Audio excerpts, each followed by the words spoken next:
I'm David, and I'd like to personally welcome you to this webinar on From Anxiety to Confidence.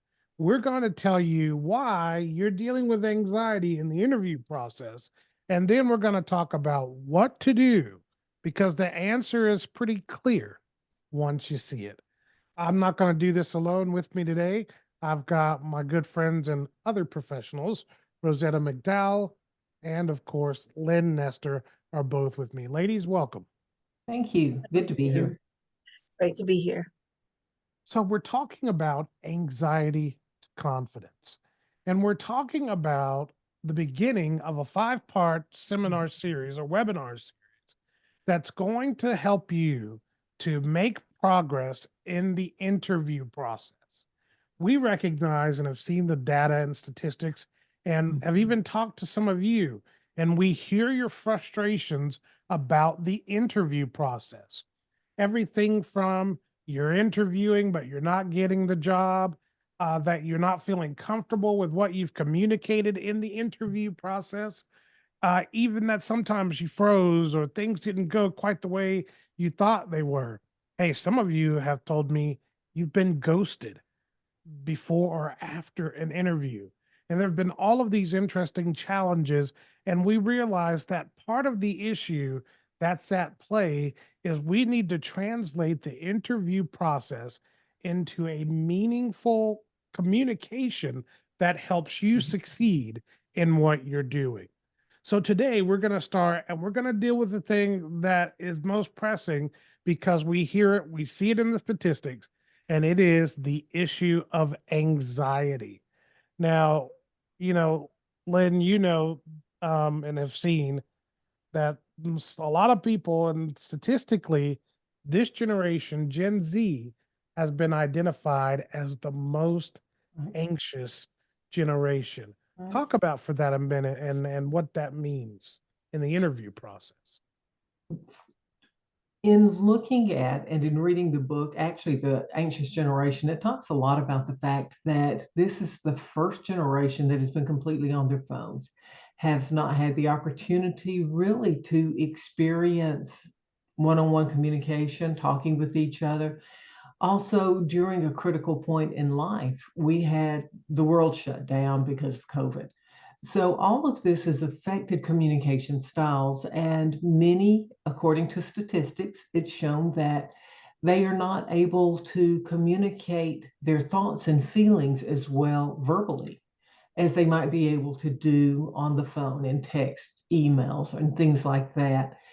But usually that's a short answer sort of thing. So, what it means to me is that getting comfortable in talking with each other, communicating your thoughts verbally with each other, that's one of the pressures because it's a new thing. Hmm. That's so true, Lynn. And as you think about it, I want you to remember this thought that anxiety is a sign. It's a cue, if you will. Mhm. And what that cue is telling you is that you're not flawed, but that there's something going on around you that's Mhm. playing a part in how you feel. When we're in the midst of uncertainty, uncertainty leads to anxiety. When we're unsure of what they're really wanting in the interview, what do they want to hear? What is Mhm. it that they want to see? What should I be saying?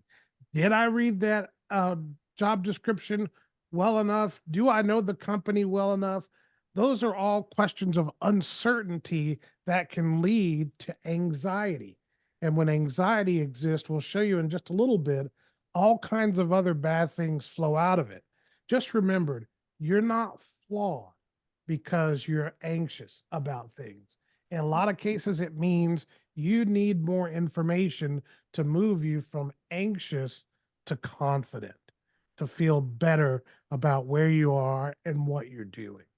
And can So, I jump in there a quick second, yeah, David? of course, Lane. Anxiety is not unique to this generation. I think No, each one of us experienced anxiety when we first started interviewing. And even now, there is a sense of stage fright, so to speak. And most actors will tell you they experience stage fright, but then they go out and do their best absolutely. performance. So it's not unique to this generation. but it's something that an answer on how to understand and use the anxiety for their benefit is what's really needed. Yeah, I completely agree. That's so good, Lynn. So a Mhm, couple of things before we begin so that we're all kind of we're clear on the same things.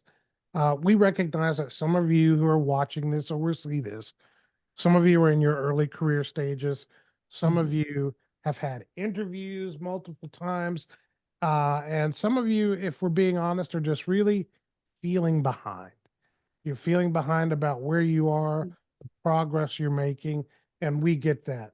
We want you to know that the information that we're going to share with you, it's going to be practical, it's going to be honest, it's going to be grounded, it's going to be hands-on because ultimately in mhm, all of this, we're going to give you information, but you're going to have to take action.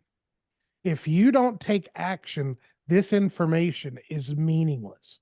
So I want to encourage you that you have to, as a wise book says, you can't be hearers only. You have to be both hearers and doers. There's mhm, an old English word, it's hearken, to hear and do. And that's what you've got to do during this session. Um, if interviews have felt overwhelming or confusing or discouraging to you, you're not broken. And not only are you not broken, you're not alone.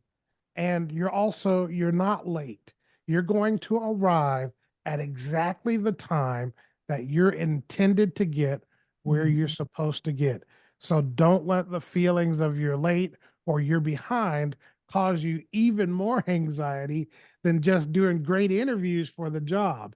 You don't need any extra help in the process so that you can focus. And then ultimately, I want to tell you this is going to be worth your time. The information that we share and the things that we give you are going to be worth your time. So you may even want to get out a little notebook and a pen or a pencil and take notes of a few things that you're going to hear because something is going to jog your memory, something's going to spark a thought or a desire in you. And you definitely want to take note of that. With that in mind, let's go to our next step and let's look at what the data is telling us. Now, in this case, what the data is telling us is that there are, as people look at and study the interview process, particularly that Gen Z is going through, people are seeing a pattern come up over and over again. And it goes something like this. Gen Z says, I knew the material, but I froze. I walked out thinking that didn't sound like me. Shinji says, I felt qualified, but I couldn't explain it clearly. On the other side of that equation, the employers are saying they seemed capable, but unfocused. mhm. They had experience, but they couldn't connect it to the role. And they struggle to communicate under pressure.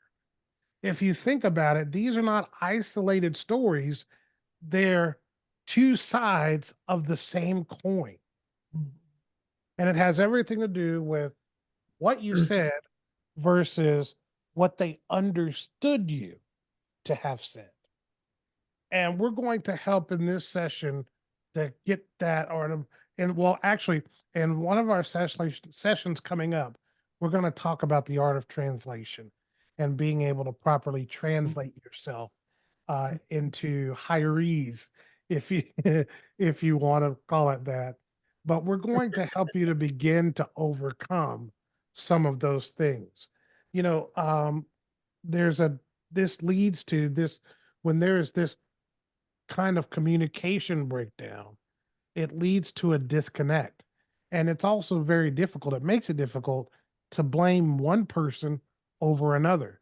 You can't always say the hiring manager is at fault because they didn't understand me. And I can't say Right. that the person who was the interviewee was at fault because I didn't understand them when I was interviewing them. So let's not call it fault. Let's look at it as opportunity to make improvement on everybody's side of the equation so that we get the end result that we want, which is the job. What are your guys' thoughts on that before we move on? Well, communication, we often have heard communication is a two-way highway. Um, but in order for me to understand what it is you're saying, I have to have the same point of reference that you have to be able to know that we're saying the same thing.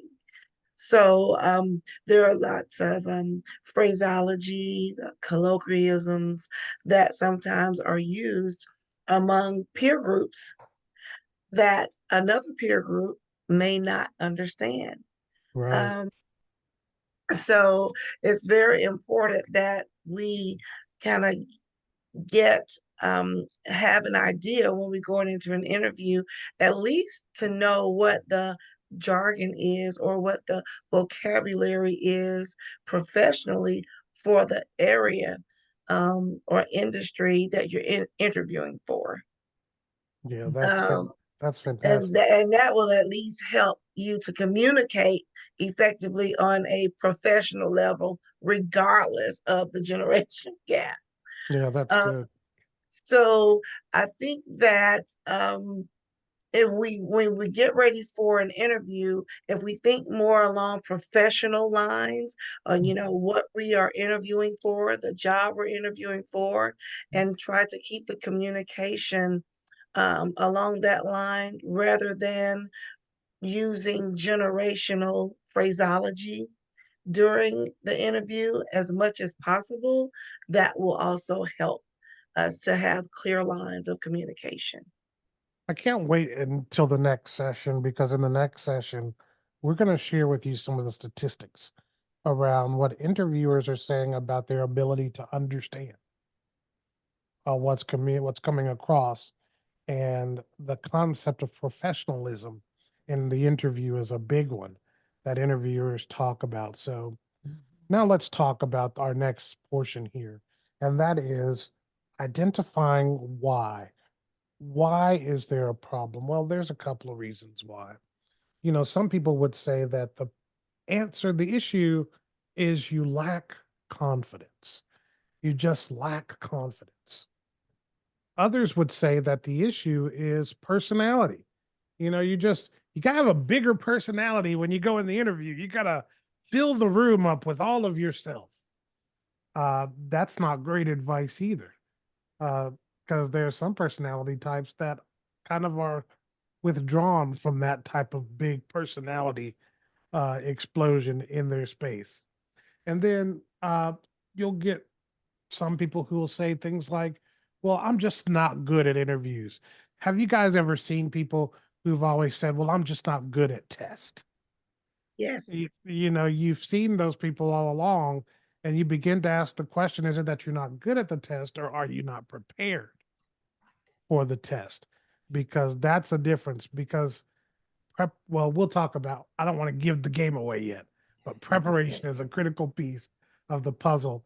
And then there's those who may come and say to you that you just need to try harder. You're not trying hard enough to have a good interview. And I tell you, I don't know anybody who's had an interview for a job that they were interested in and didn't try hard enough, didn't want to put out the right kind of information and make the right kind of impression that would ultimately get them the job. That's just not very likely. What the evidence actually shows is that the core problem is communicating with clarity under pressure. That is the real issue that we have to work on. And when we talk about clarity, we mean that there is no guessing, that you know what to do, why it matters, and how success is defined. Let Mhm. me say that again. When we have clarity, there's no guessing, you know what to do, why it matters, and how success is defined. You guys want to talk about that for a minute? Well, I want to go back to one of your other points where you said that needing to try harder. I think that is one of the biggest lies that are, yeah, biggest lies that Mhm. somebody might give as advice, because when you try harder, you're creating that much more pressure, and you're thinking more about yourself and how am I doing it? And did I sound right? Rather than being able to think about the answer that can clearly answer the question you were asked. You can't hear the question for trying to try harder.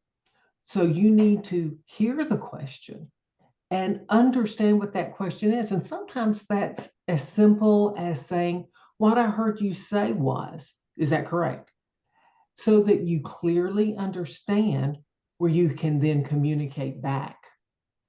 So to me, that clarity, the lack of clarity, is something that can be addressed by both the interviewer and the interviewee. I agree, Lynn. That's really good. Thank you. Thank you. Mhm. The other big thing that the evidence shows is that the place that anxiety comes from is a combination of high stakes, Mhm. because most times when people are trying to get a job, it's because the job is important and there is a need connected with it. Right. So there's high stakes involved. Plus, there's this sense of power imbalance. And what we mean by this sense of power imbalance, typically the interviewer is in the catbird seat. And that's because they make the decision, or they're part of making the decision, and they also are aware of what they're going to ask you and what they're looking for, which gives Mhm. the sense that they have power that you don't have. And then, of course, there's that sense of uncertainty that can overwhelm capable people. So when you have those three pieces, the high stakes, the sense of power balance, and the uncertainty, again, anxiety is at the door and it's trying to kick things down. So this all matters because a lack of clarity triggers anxiety. Yes. Anxiety narrows your thinking. Mhm. And then narrow thinking leads to things like, you're in the interview and then all of a sudden they ask you a question and you freeze. Mhm. Not because you're stupid or anything like that, but at that moment, it's like the thoughts just left you.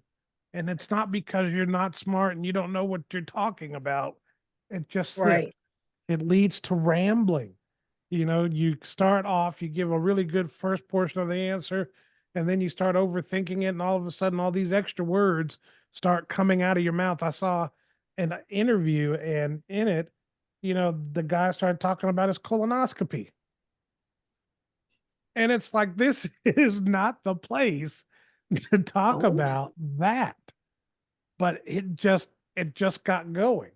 And then the final thing is all of that freezing, the rambling, it leads to missed opportunities to interject something that was really important, an opportunity to clarify a point. So those three things, you see that pattern. Anxiety narrow thinking leads to freezing, rambling, and ultimately missed opportunities. And then over time, here's what we do: we begin to internalize that, and we think of it and look at it as, I'm the problem now. Hmm. I'm the reason why I'm failing. And when we internalize, we make it very difficult within ourselves to make forward progress. So remember this thought: uncertainty, not ability, derails interviews. Listen to that again. Uncertainty, not ability, derails your interviews. That's a huge thought. Rosetta, did you have a thought about that? I did. First thing was I was going to ask you for reference for our viewers. What is a catbird seat?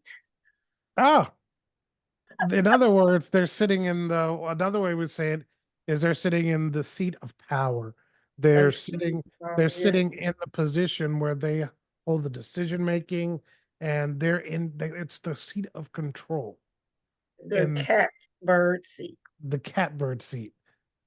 Sorry, I may have went too deep in the verbal well for that one. That's a great question. Um, I just wanted to add to what you were saying about the freezing part, and because that's when you are in front of an interviewer and you freeze and maybe you begin to, go off track. Um, there are a couple of techniques, and I know we're going to get more into it a little later. Is that if you can have maybe something in your hand, something very small that's really unnoticeable in your hand that kind of helps to bring you back to, okay, I'm at the interview. You know, maybe not talk about the colonoscopy this time. But they kind of just like you're feeling the place where you are, you're reminding yourself, I'm sitting here at an interview, you know, that type of thing. Just some little things you can do to kind of help yourself. For me, I like to put my, like cross my legs at my ankles, ladies. Maybe not so much a gentleman, I don't know. But and then it's like, oh, okay, I remember now what my purpose is. So that was just something that came to mind as you were talking about that, because it happens to the best of us. Yes, it does. And I would like to say it has happened to me more than one time. And I Mhm. don't think I got those jobs.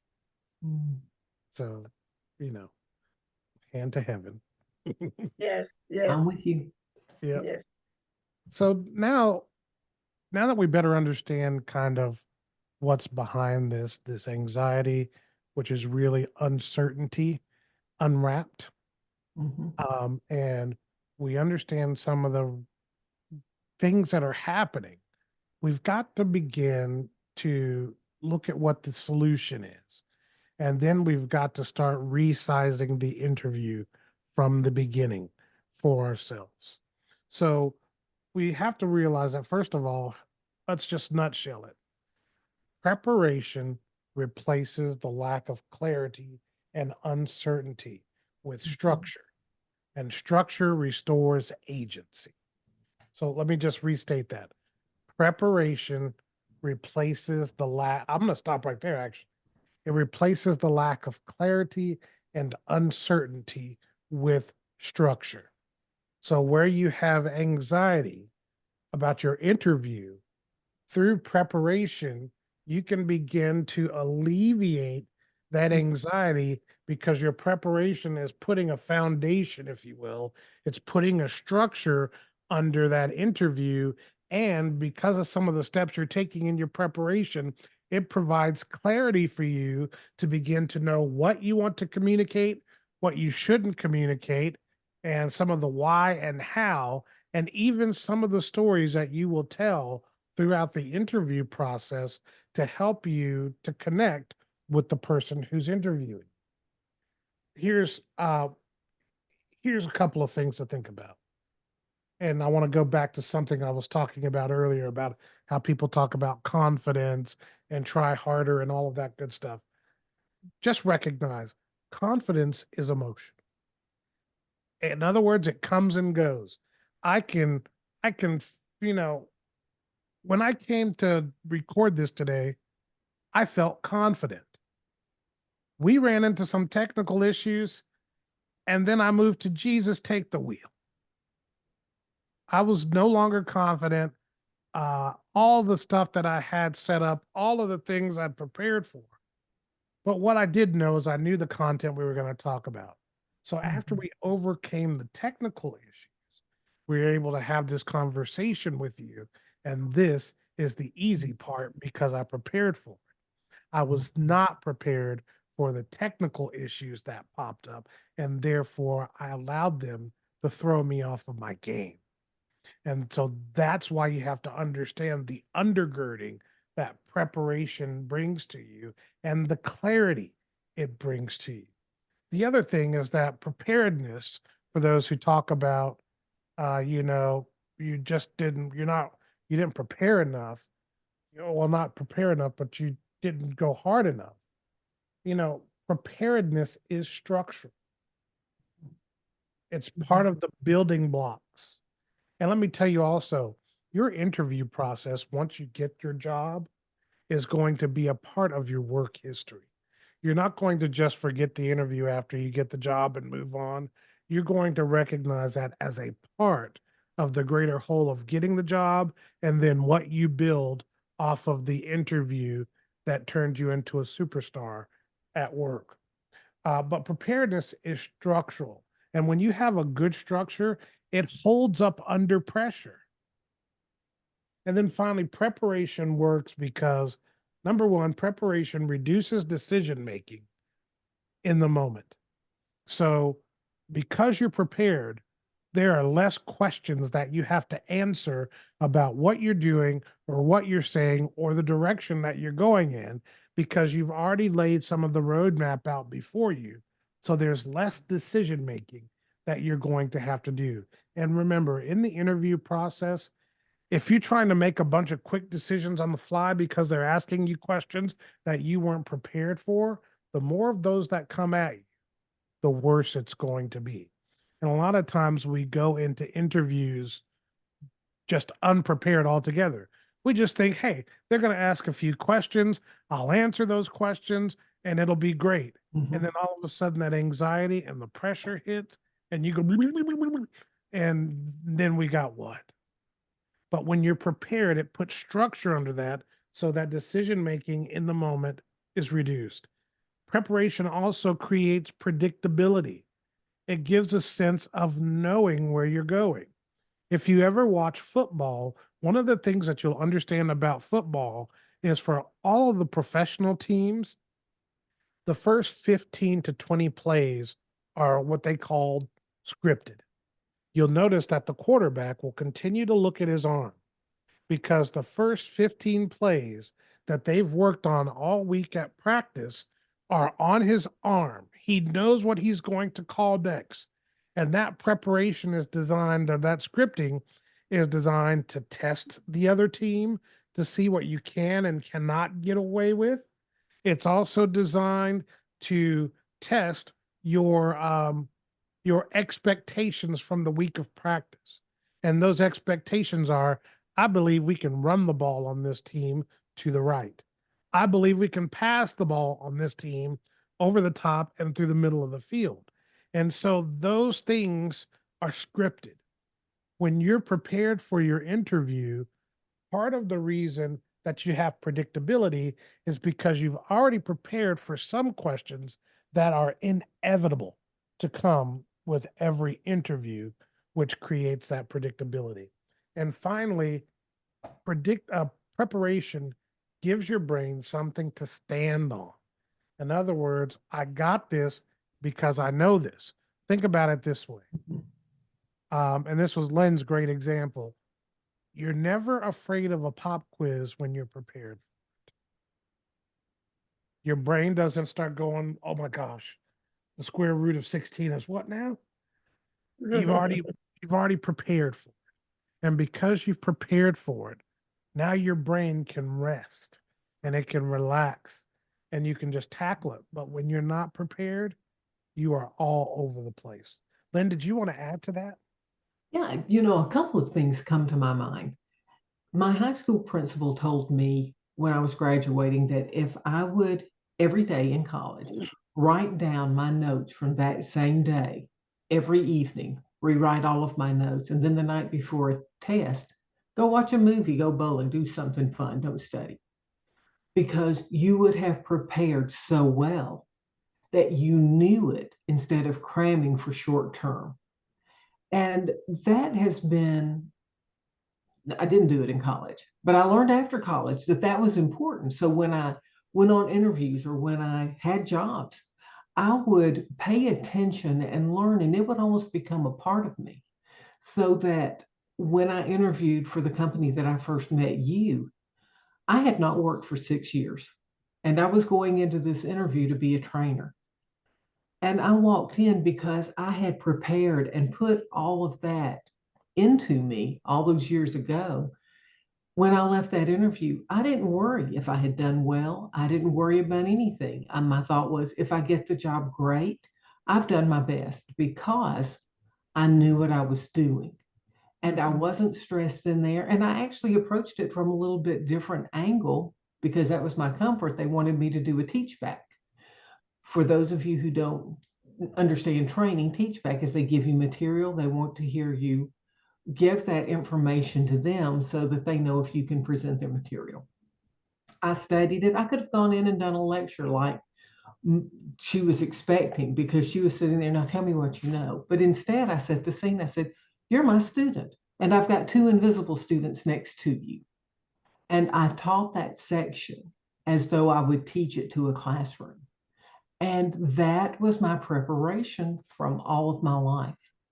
Now, then, when you're interviewing in these stages like we're talking now, you don't have that, but you do have the opportunity to prepare because you remember your social clubs and the way you led, and you remember the extracurricular activities, and you remember how you did in class, or how you just live your life and how you would lead or stop people from doing things in your group.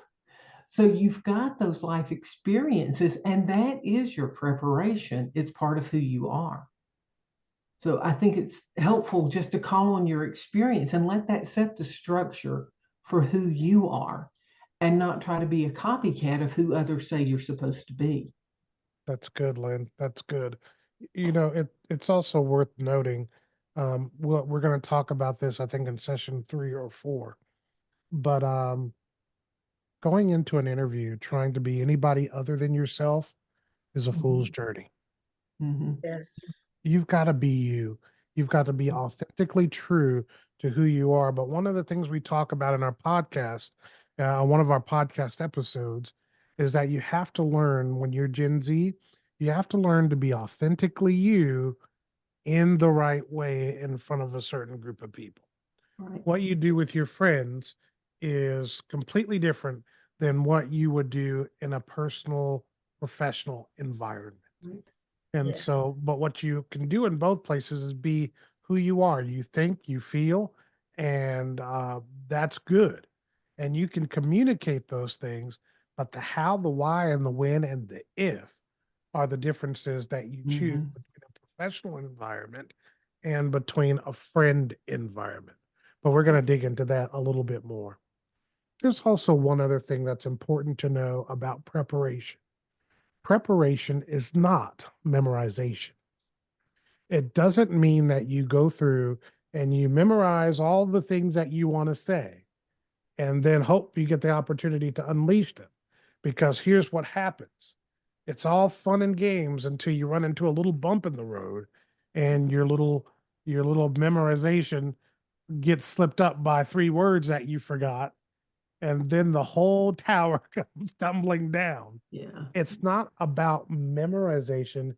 It's about knowing how to frame what you're communicating and then just delivering it. You Mhm. can do this and you're going to be great at it. So Yeah. now that you have that, let's talk about the practical things that you're going to do in order to be prepared. All right, buckle up. Here's the hard work. Here's where your action begins. Number one, you have to understand the job beyond the job title.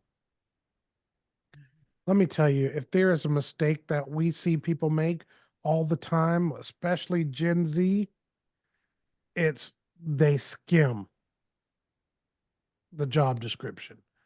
Yeah, okay, bullet point, bullet point. Yeah, okay, I can do that and move on.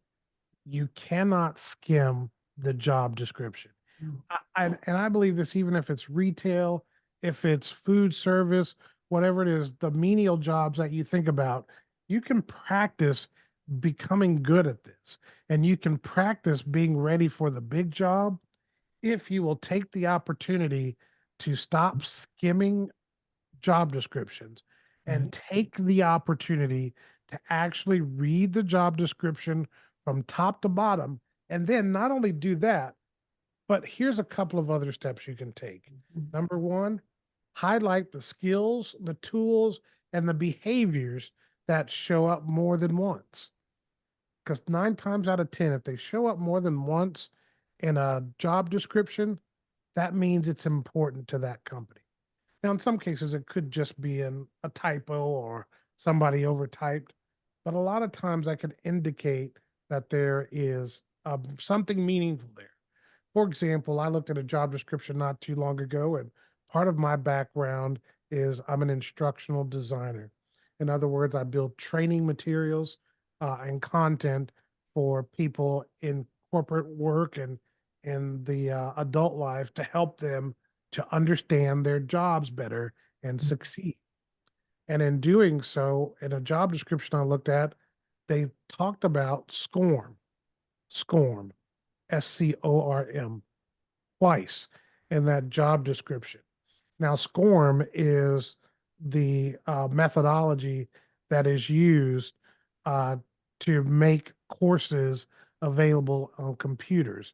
It's almost like computer code in one sense. But the fact that they brought it up multiple times communicated to me the either of having a problem with this or this is really important to them that these skill sets exist. So let me identify that. Let me mark that.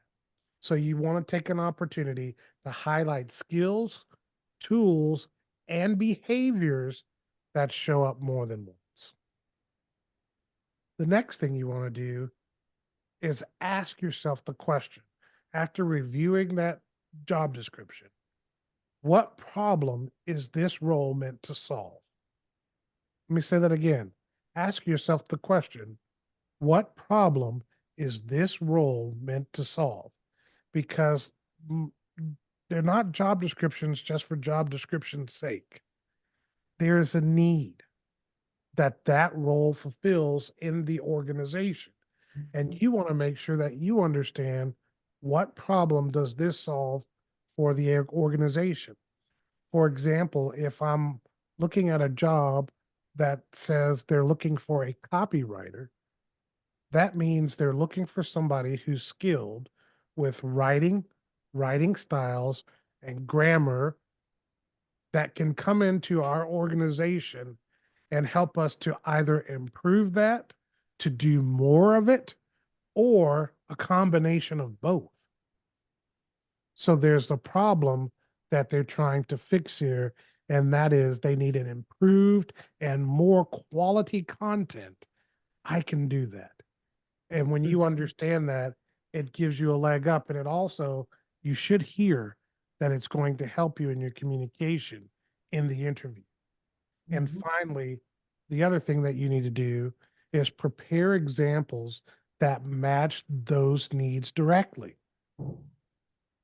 So you don't want to just see that they're calling for something in a job description. You then want to say, well, okay, when I worked at so and so, I also stocked these kinds of products and had to do inventory on those. So I get it.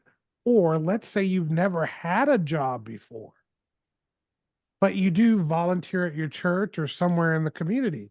And you can say, well, I coordinated a group of 5 people so we could accomplish task X. And you can correlate even task and work and projects that you did outside of a traditional work environment into your interview and into the skill sets that are listed inside of the job description. Ladies, what's your thoughts on step one? I agree completely. I think that when you can, especially if you can bring in volunteer activities like that, you're showing how well-rounded you are and what a benefit you are to that company. So having those stories and examples to answer questions helps them see that not only are you a person for this particular job, especially if it's entry level, but you are a potential to build their company as well. And it makes you a lot more interesting for them to consider as their potential. What do you think, Rosetta? I think that you're exactly right. It makes you more of an asset to the company. It shows them that you're teachable. It Mhm. shows them that you'll step up to the plate and take leadership when you need to, especially Mhm. if, for example, you did organize a group five folk to do, to get a task completed. So the fact that you can translate your experience um, from an actual workplace to a volunteer, it also from a volunteer opportunity. Let me finish my thought. Means that you really care about whatever the task is you've been asked to do. It's not just mundane to you. You didn't just memorize how, but it mattered to you the why you're doing what you're doing. And that is an exceptional it's an exceptional thing for an employer to see.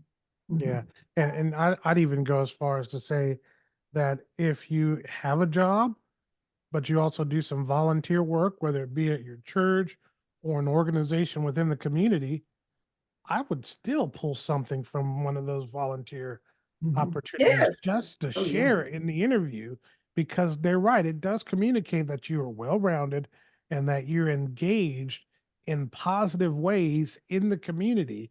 That Mhm. could be the difference between you getting the job and someone else getting that job.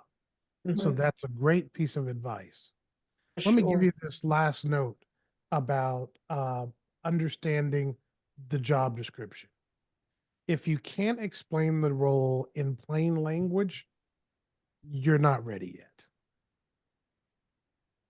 If you can't, after reviewing that job description, identifying the pieces that the skills and tools and behaviors that are mentioned multiple times, identifying how this role solves a problem, and then preparing examples to match that. If you do that work, you should be able to clearly, in your own words, be able to say, okay, what this job is really about is it's about writing content Mhm. that helps them to improve their social media reach. And by doing so, the company does better and everybody else does too. To be able to communicate that in your own words gives you another leg up and it helps your preparedness. And to me, when I hear that, I already begin to feel better and a little less anxious than I did before I started that level of preparation. Let's hit point two. Point two is one that I love, and I know that Lynn and Rosetta love it too, and that is prepare stories, not answers. Lynn, you want to talk about this one for just a minute? Oh, yes, absolutely. Um, in my career, one of the things I was required to do was attend Toastmasters. And it actually turned out to be a great thing for me. But the first speech that I did, I knew so much about the topic. It was national parks. I love national parks. I wrote this speech, I memorized it, and could not get past my introduction because I forgot the next three words. And I stumbled through the rest of the speech. It was humiliating. I swore I'd never have to go back to that. But it wasn't worth losing my job over. So I went back and I learned that if I knew a few points and I could tell the story about it, I could prepare and give a speech. It was one of the greatest things that I ever did was attending Toastmasters to help me both with training, with interviewing, because it prepares you to be able to share stories. It prepares you to think off the cuff. And that memorization was the one thing I know in some areas it's extremely important. But to be able to tell a story, you're not focusing and concentrating on the next word. You're thinking about the heart of what you're saying. And that's what you communicate in a story, what you really mean. So, storytelling to me is the best way in the world to share your experiences and what you hope to achieve and accomplish for another company. Hmm. That's so good. When you're talking about storytelling, there's a little preparation that you want to do. First Mhm. of all, you should prepare 5 to 7 short stories that Mhm. show the following. Number one, problem, action, result. In other words, here's now notice I said short stories. You know, it shouldn't be back, back in, you know, 2011 when I was just turning 10. I felt a deep call in my shanana that helped me that you've already gone back too far. Just Mhm. keep it simple. Well, here's the thing. There was a problem. Here's the action that I took, and here's the result that I got. Well, we noticed that when we were doing inventory, we kept missing the items on the top shelf. And so instead of using the top shelf, which were out of people's eyesight and out of their, you know, basically it was out of sight, out of mind, we decided that we were going to move all of the items off of the top shelf and work them into the 5 shelves below. It got tight, but we worked them into the 5 shelves below. That way, we never missed any inventory again, and nobody got docked, and we actually all improved our workplace performance because of that simple change that we made. Problem, Mhm. action, result. you know and you just think about it in the different areas you've been. If you volunteered, well, we did have this problem. Uh the baseball team needed to get from point A to point B, and there were no buses. It occurred to me that we might be able to get that number of people in 2 vans. So I called so and so, and they did have the vans available. And when I told them what our situation was, they gave us a discount, and we were able to get the vans and continue on just as we planned. Again, another example where we show problem, action, result. You should build stories around things like demonstrating teamwork. You should build stories around a mistake that you learned from. That's a huge one because I inevitably, in Mhm. every interview I've ever been in, I've always been asked, what's a mistake you made or something that's happened that you've had to learn from or that you've learned from. Mhm. And as humans, we don't like to talk about the negative stuff. We don't like to talk about the stuff where we made a mistake, we embarrassed ourselves. As Lynn just said, she was so humiliated and what happened. We don't like to necessarily talk about that. But even if you just think about what Lynn just said, she told you the problem, she gave you the action that she took, and she gave you the result of it. And it didn't take her long to do that. But be prepared to share a mistake that you learned from, not one that you didn't learn from. So you should never go into an interview and say, yeah, I would get my drawer count wrong at least twice a week. My bad.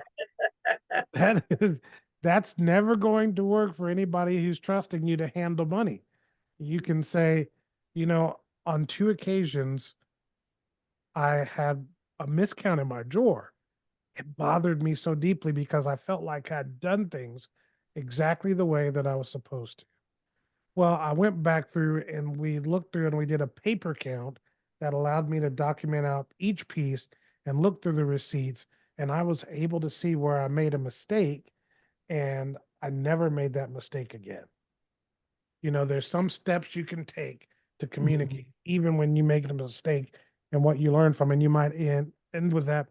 What I learned is that going forward, the way that I count back change to a customer should be handled in this way rather than me just thinking about it this way. There are just all kinds of different ways that you can do that. And then finally, have a story prepared to talk about where you took initiative or where you showed leadership, Mhm. right? Doesn't have to be a big, deep, overwhelming story and people have to cry over it. Just be able to tell that story. But the thing here is storytelling connects human to human more so than you just answering a question. Also, you're communicating the story also changes the interview from exchange from a transaction to an exchange. Mhm. The transaction being you ask, I tell, you ask, I tell, to an exchange where you're telling a bit of a story. They're getting to understand you, catching a little bit of your personality, how you think and how you see things. And it often will change the questions that they're prepared to ask, because something you say in that story will trigger a thought in them, and then they'll change and ask a secondary question that they never intended and may not ever come back to the question that's on their list. They'll just keep going because now you're relating. And that's an important part of the Mhm. interview process. And just know this, you'll reuse these stories for about 80% of your interview. Mhm. So once you think through and think about some examples, it's okay if you use them multiple times. You shouldn't feel like every time you go into an interview that you've got to tell new stories. Nope, Right. you shape these stories to communicate in interviews, and every time you have one, be willing to share those stories. Rosetta, any final thought on stories before we move on? Well, I was just thinking as you were finishing up that you're exactly right. Those stories are your own, and you're not sitting in front of the same, maybe the same person or panel of interviewers each time you go on an interview. So they won't have heard those stories before.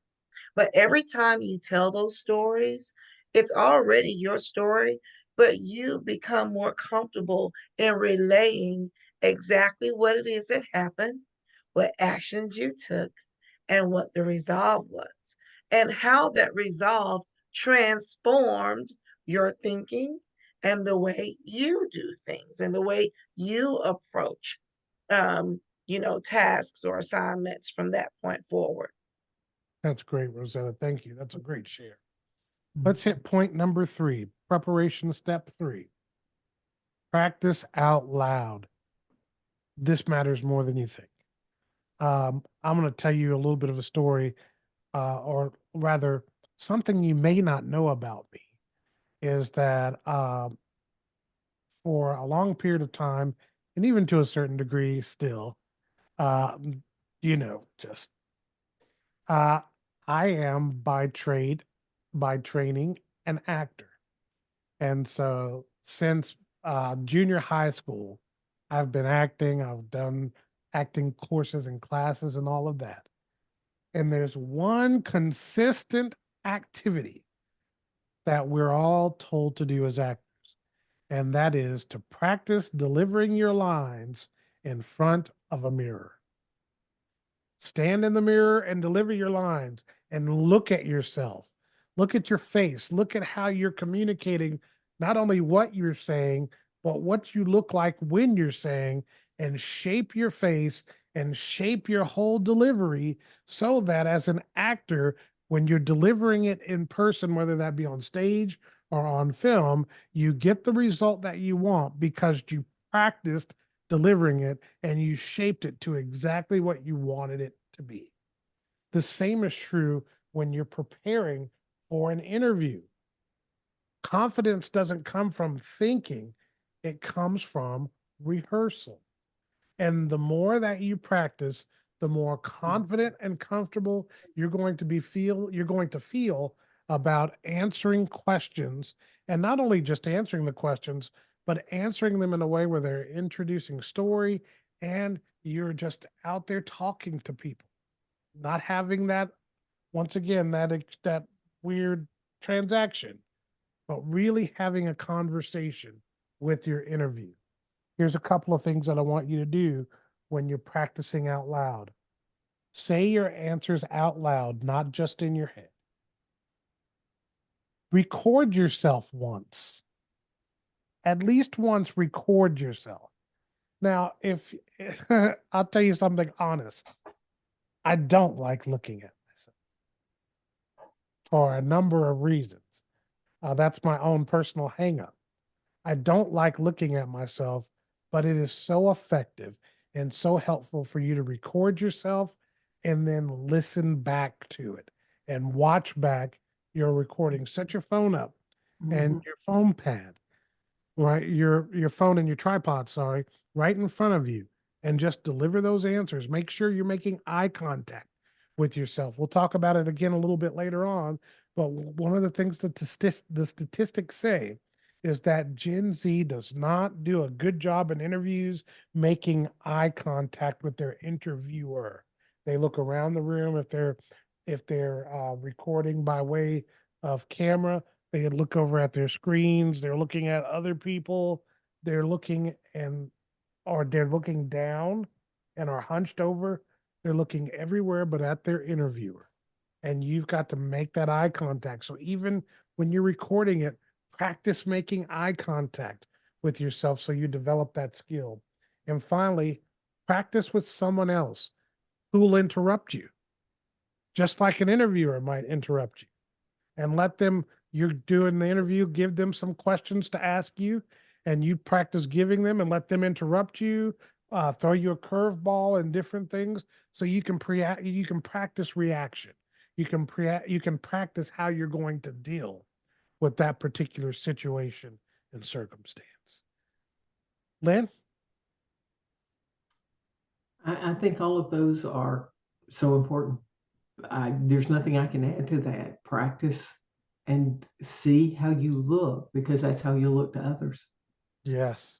And in our world, so many interviews today are handled by Zoom, Teams, different Mhm. formats, but you're on the camera. And one of the things that, you know, you hear about actors, the camera just loves them. And so you see those actors or people who every time there's a camera around, they're right in that camera because they want to be seen.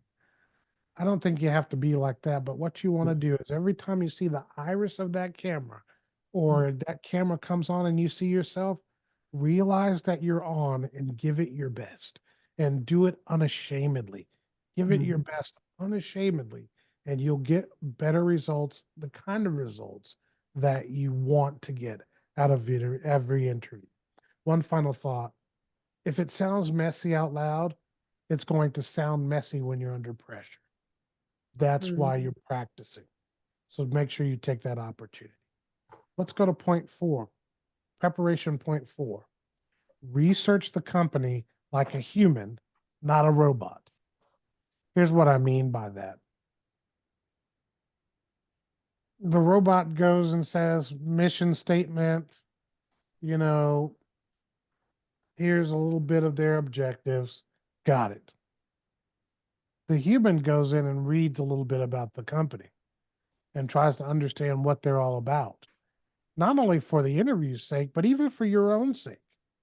Because have you, well, you may not have at this point, but there's nothing like reading through a company's uh, core objectives or a deeper look at their mission statement and their explanation of their mission statement and finding that you may be at odds with that company about what it is they're trying to achieve. So you want to definitely dig deeper into companies and better understand what they're about, what they're trying to accomplish, because then that also begins to give you another piece of the puzzle that can come out in the interview. Well, some people will say, well, your mission statement says, but you can say, one of the things that I noticed in your explanation about who you are is that you guys are really into community service and that you even give your employees time to go and do community service to make a difference in the community. I love that. And I think that's great. That's knowledge you may not have had you not read deeper into their page and better worked to understand them. So here are a couple of tips. When you're reading through, first, focus on what the company actually does, not just the mission statement. Number two, look for recent news, look for growth, look for changes that the company is going through and has experienced. And finally, why someone early in their career like you would succeed there. You can dig into that website and find out, oh, could succeed here because their PTO schedule works. It fits my schedule. Their involvement in the community is something I agree with and I feel a great deal of purpose towards. Their focus on, so and so really entices me And I think that in a place like this, I can engage in that and grow. You know, their desire to be the best at social media and reach out and create new social media platforms is something that I also feel very strongly about. So I can see how I could succeed there. Rosetta, what's your thought about the research the company like a human? Thank you for asking me that. Researching the company also, um, like David said, you get to dig into, what they do, and you find something that you can connect to, and that will help you once you get the job, because we're going to assume that you're going to get the job, right? If you go to work for this company after seeing that you can connect with, or you can really get behind them offering opportunities for employees to do customer service, that will also help you even on the job doing other tasks that relate directly to your job, doing the best you can do, doing more than is expected, performing better than expected. You know why? Because you're not only serving the company with this task, you're serving the mission of the company. And you've now gotten behind that mission wholeheartedly, because the mission of the company takes you outside of your desk, outside of your cubicle or office walls. Now you're thinking, I'm going to do whatever I can do to help this company. I'm going to be my best. I'm even going to I'm even going to allow myself to initiate some leadership opportunities in the company, even where it comes to volunteering for those community service things, right?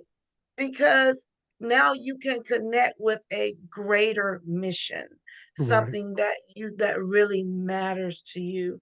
I worked for a number of years for an international company that I wholeheartedly believed in the vision of the company and the mission of the company.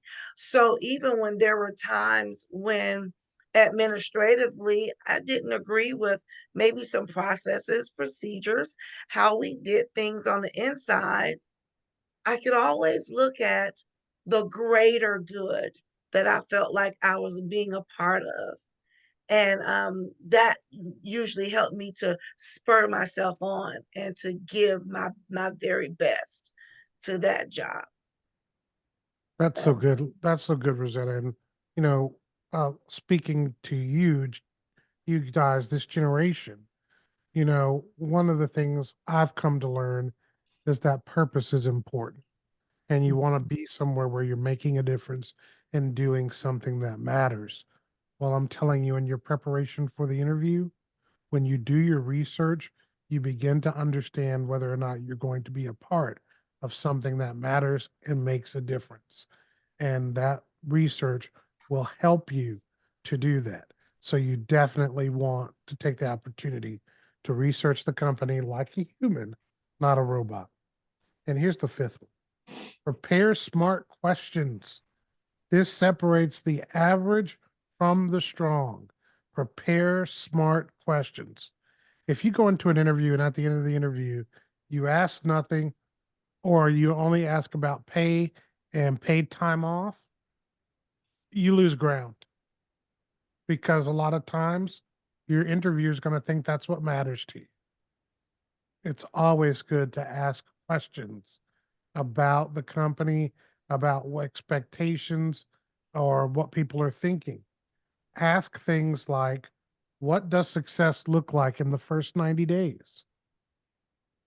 That means that shows that you're ready to engage and make it past that first 90 days. Some people aren't trying to make it past 90 days. Some people are just saying, well, I'll have to figure it out once I get there and determine that I like it or not. But you want to ask what success looks like in those first 90 days. Why? Because you want to achieve that success.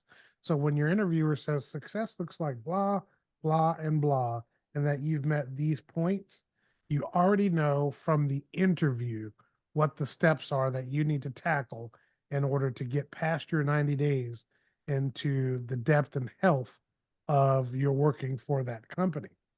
You want to ask a question that says, for example, what differentiates people who grow quickly? Mhm. What differentiates people who grow quickly? And another one might be, what challenges is this team currently facing? Because remember, you read that job description and you said to yourself, what problem are they trying to solve? When you ask this question, what challenge is the team currently facing? You're reinforcing what you already may have assumed, and you're communicating that you're ready to step in and be a difference maker on this problem or on this issue or issues that may occur. Remember, good questions signal maturity and long term thinking. And notice that last part, long term thinking. I'm asking 90-day questions because I'm thinking beyond 90 days. I'm asking about solving problems because I want to be a long term answer in solving that problem. When I ask about what differentiates those who grow and who don't grow here, it's because I want to be a part of those who grow. So these are Mhm. all positives that you want to ask. Lynn, you want to add anything to that?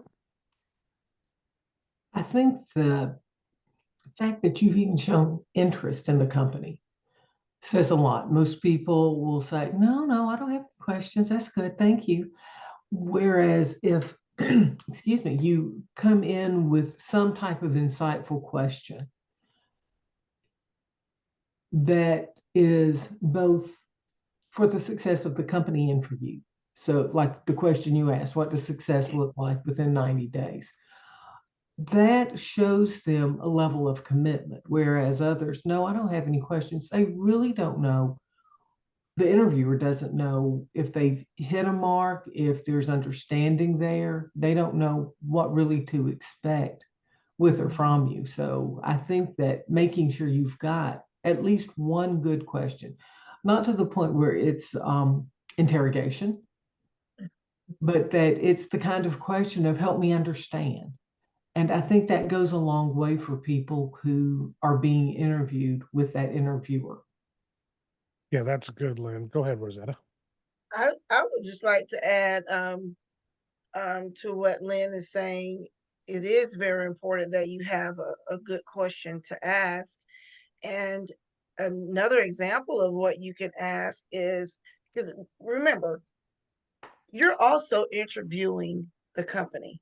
Correct. So you're not the only one on the hot seat. you Mhm. know, you're also interviewing the company. The company is recruiting you. So they want to impress you as much as you want to impress them. So you could ask questions, questions like, so, if it hadn't already been covered, how would you describe the culture here? What is the in office culture here? Mhm. Um, you could ask questions like concerning growth. Um, are we allowed to take classes or join professional organizations that have to do with our particular position? Um, are we allowed to join professional organizations outside of our organization? For example, if you work in human resources, if you're interviewing for a job in human resources, you might want to ask if you can join, I believe it's pronounced shroom, it's SRSHRM. Yep, SHRM. It's that's shroom. correct. Yep, that's correct.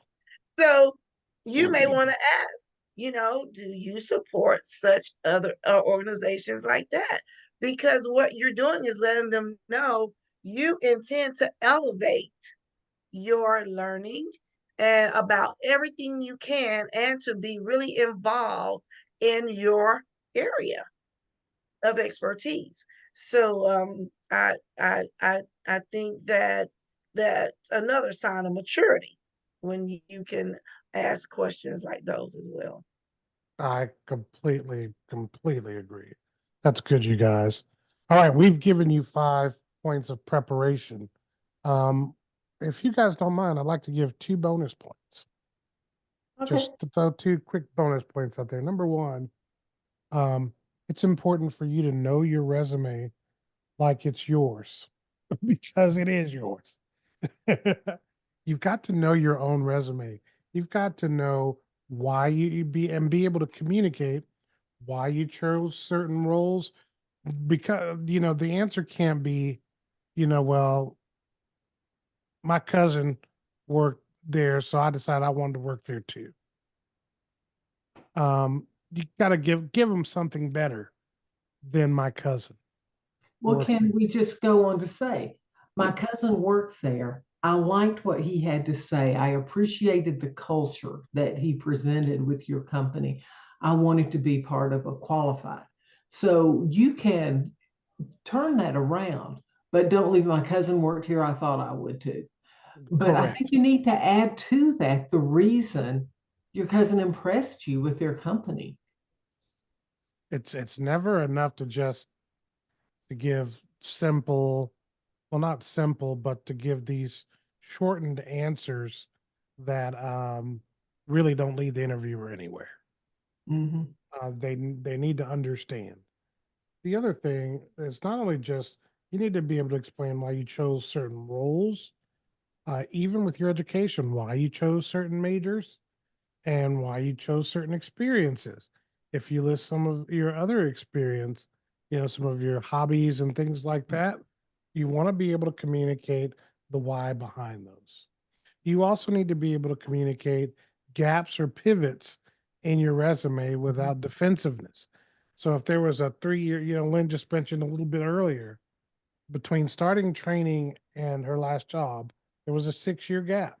Mhm. Lynn, what did you do during those 6 years? During those 6 years, I quit because my mom had been sick and she passed away. So I handled those and then floated for a little bit. I studied different things. I learned different skill sets. I actually started a couple of home-based businesses and learned how to communicate with people on a one-on-one in a different aspect. So when I came to the training part, I had that kind of one-on-one experience of understanding what it is that people want or need and how to fill a need for that person. That's good. See, perfect. She could explain why she had that gap in her resume, and you may need to explain that gap or a pivot you might have. I mean, the reality is that um, before, well, I used to work for Apple, and so I worked for Apple for a period of time, and then I switched over and started doing training. And people were like, "Why did you make that pivot?" And I said, "Well, in every job I've ever been in, I've always been the trainer. Mhm. I've trained at this job, I've trained at this job. So I just decided to focus on being a trainer and train people in all kinds of things. So I can explain my pivot from Apple to training and Mhm. people understand it. So you want to be able to explain that. And then you need to be able to explain what you actually learned, not just what you did. So, so yes, while I worked at Apple, I was a tier 2 technical support agent. And what I really learned from that place was I really learned the importance of slowing down with each and every customer and learning to give them the time that they need to resolve whatever problems they had. Mhm. Because ultimately, I learned that if you went too fast, that you lost the customer. If you went too slow, you also lost the customer. So finding the right pacing and speed to help customers really made the difference. So there I'm able to explain not only what I learned, but what I did. Mhm. So those are all things you want to do. Remember, ownership beats perfection every time. So in other words, own the things in your resume. You don't have to have a perfect resume. You just need to be the owner of those things and be able to communicate them effectively. And then the second bonus that I would give you is learn how to talk about your weaknesses without self-sabotage. I've seen Mm, too I've seen too many people. Mhm. First of all, when they get asked the question, what are your weaknesses? That again, as I said earlier, we don't necessarily like to talk about our weaknesses because they're weaknesses. We like to talk about our strengths.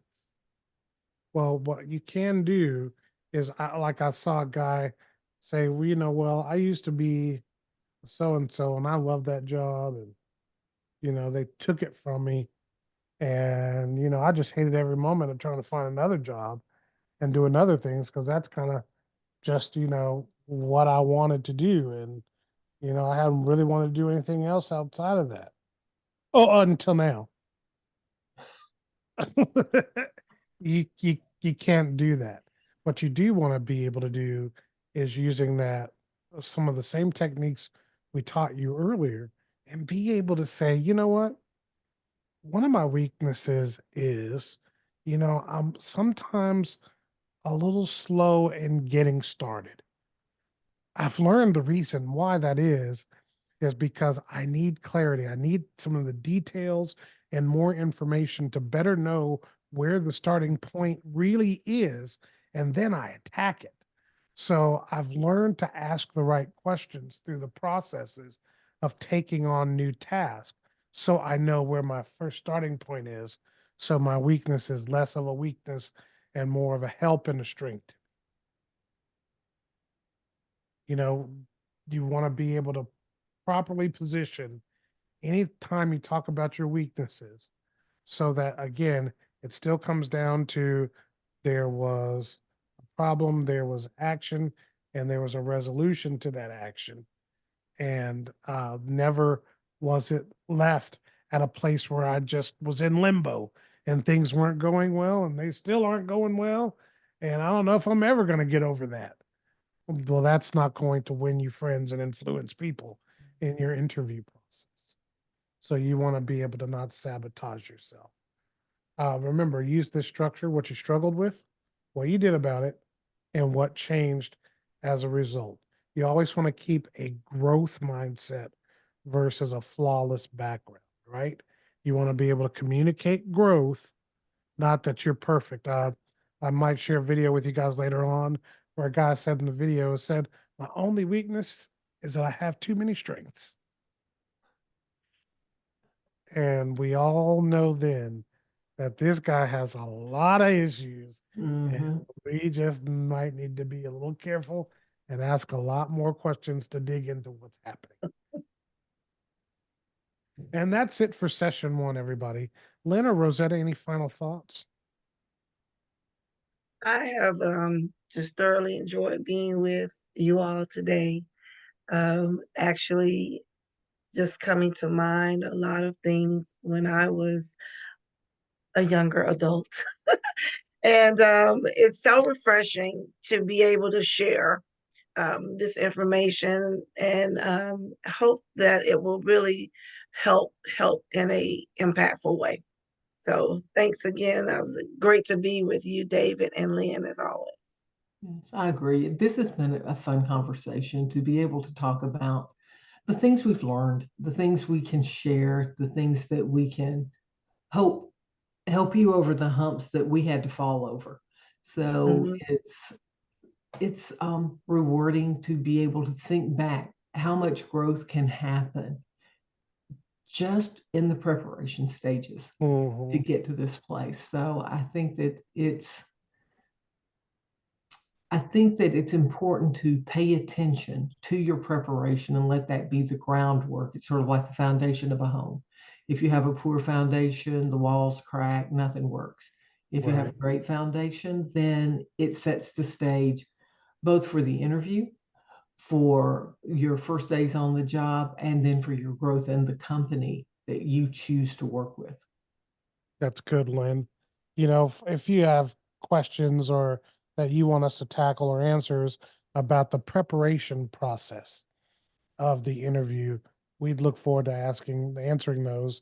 You can ask those in the comment section below, wherever you may be watching this, or you can send us an email to info@foundations, the number 4, success.com. That's coming up on the bottom of the screen here. That's info@ foundationsforsuccess.com. And we'd be happy to look at those questions and tackle them and get answers back to you. As we wrap up this session, there are a couple of things that I want to point out to you. In this session, you didn't fix interviews. What you fixed was your understanding of the problem. You saw that anxiety is actually an enemy to your interview, and that the answer to that anxiety is your preparation. We learned that through good preparation, it creates clarity, it gives us understanding, and it removes some of the obstacles that'll hinder us in having great interviews.